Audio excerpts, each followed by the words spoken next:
Iklim investasi kita masih berantakan, betul kan? One stop service, tapi nggak kelar-kelar. Boleh ngomongin nggak ya? Kalau nggak kita udah lari ekonominya, investasi udah ngebut.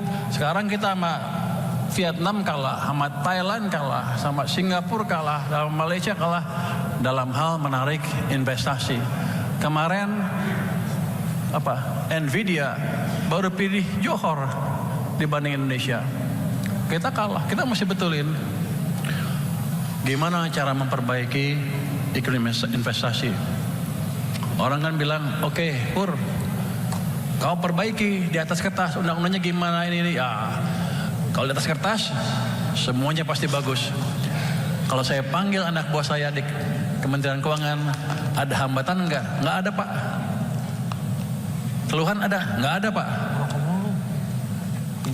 Tapi investasi nggak masuk. Kalau saya tanya pelaku bisnis, gimana? Kusut katanya, gitu kan? Jadi saya usulkan ke Menko Perekonomian, Pak Menko, kita buat task force untuk debottlenecking. Pak Menko setuju, Pak Presiden setuju. Jadi sudah dibuat task force-nya, sudah di launch. Ada 3 task force di situ, ada 3 pokja, 1, 2, dan 3. Yang penting yang kedua adalah pokja debottlenecking.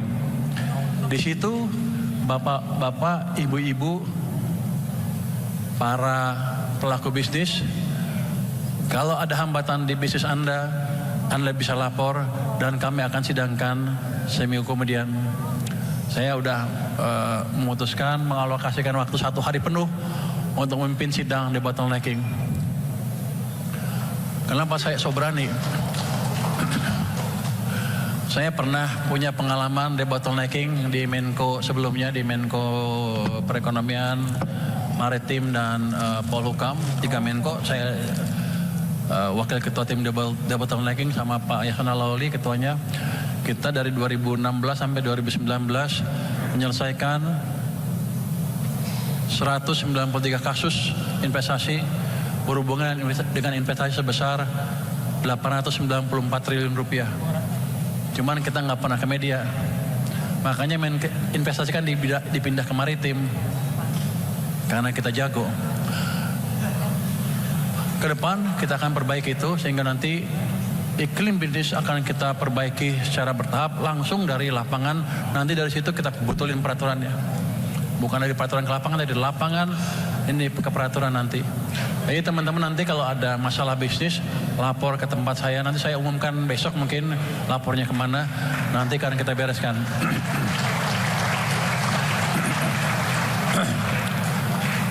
Kalau ada yang ragu, Purbaya emang tahu hukum apa? Emang dia bisa jadi hakim? Saya udah menyidangkan mungkin 600 kasus, 600 sidang terus-terusan selama 3 tahun itu. Saya kemampuan hakimnya udah setingkat Abu Nawas. Dulu ada cerita, Abu Nawas disuruh meriksa oleh raja. Ini orang yang mana yang baik, yang mana yang nipu, yang mana yang enggak. Dia panggil, dia ambil kuda kan, kudanya dikasih minyak, terus orang-orang suruh pegang itu, masukin kurang tutup suruh pegang. Yang bersalah nggak berani pegang, yang nggak bersalah dia pegang. Kan abis itu salaman dengan Abu Nawas. Dia tahu yang tangannya basah kena minyak, orangnya jujur. Yang tangannya kering, itulah pendosanya. Kalau saya nggak gitu, saya nggak kasih minyak. Tapi dengan jalannya waktu, setiap selesai sidang kan salaman tuh. Mungkin 20 sidang udah tahu siapa yang bersalah, tangannya dingin. Yang nggak bersalah hangat. Lama-lama kita tahu, oh yang ini salah ini. Saya punya anak buah polisi, oke lu periksa orang itu. Betul, dia yang bersalah. Jadi saya udah setingkat Abu Nawas.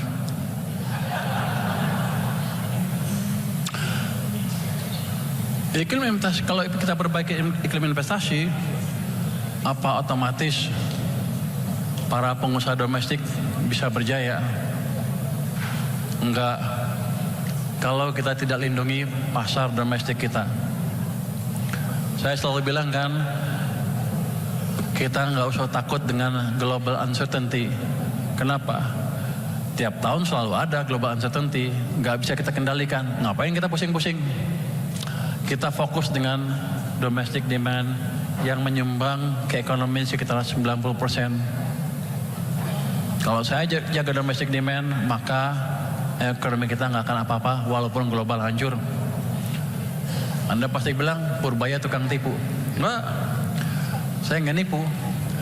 Anda lihat tahun 2009, 2008, 2009 ketika ada global financial meltdown, negara sekeliling kita, Singapura, Malaysia, Thailand, Korea, Jepang, Eropa, Amerika, semua tumbuhnya negatif. Kita tumbuh berapa?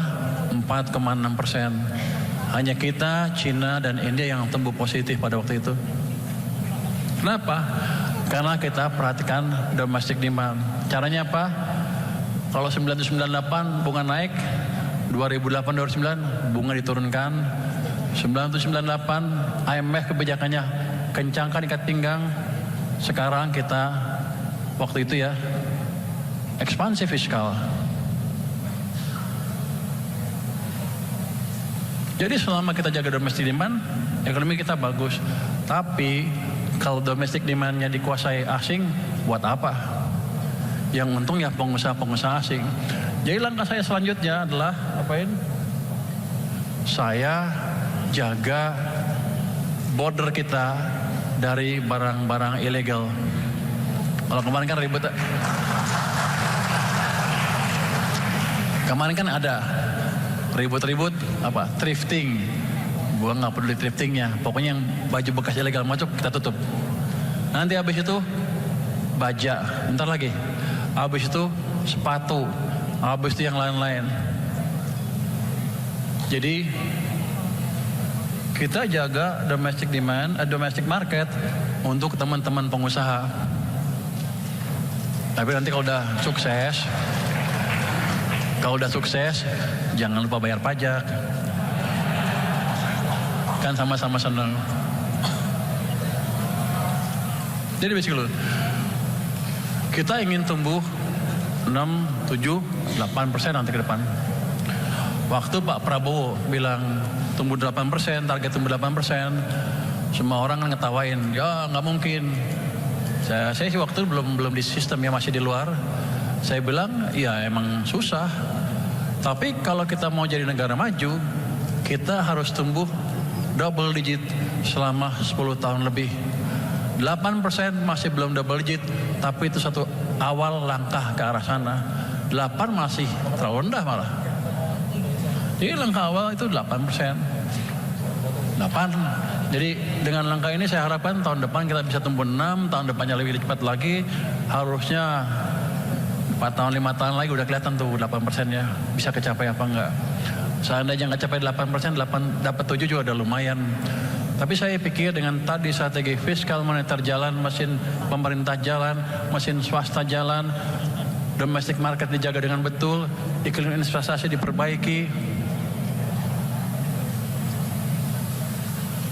harusnya 8 enggak susah-susah amat.